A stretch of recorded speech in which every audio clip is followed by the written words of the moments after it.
আজ আবার নবারুণের বৌভাত যাচ্ছি। নবারুণ খুব ছোট্টবেলা থেকেই আমাদের এখানে পড়াশোনা করেছে, মানে আমার কর্তারির কাছে পড়তো ঠিকই, মানে কিন্তু আমার কাছেই বেশি আবদার করতো। তো ওরই আজকে বৌভাত। ও বোধহয় গোপ কলেজের প্রফেসর, যাই হোক মোটামুটি আমি ঠিক বলতে পারছি না, প্রফেসরই করে বলে।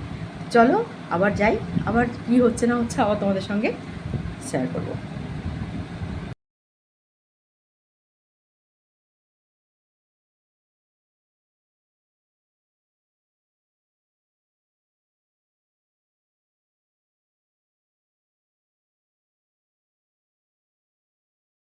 একদম সমুদ্রের ধারে আমরা দুজন চলে এসেছি।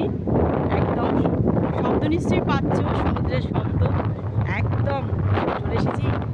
একদম মানে কী বলবো, আর একটুখানি হাঁটলেই পেছনে সামনেই সমুদ্র। মানে যেহেতু আজকে একটু মেঘ হয়েছে সেই জন্য মানে বাসটাও আনা হয়নি, তো শব্দ নিশ্চয়ই শুনতে পাচ্ছ। দারুণ দারুণ দারুণ দারুণ একটা মানে ওয়েদার, দারুণ কী লাগছে দুজনের, মানে খুব ভালো লাগছে। দিন পর নবরিনকে থ্যাঙ্কস।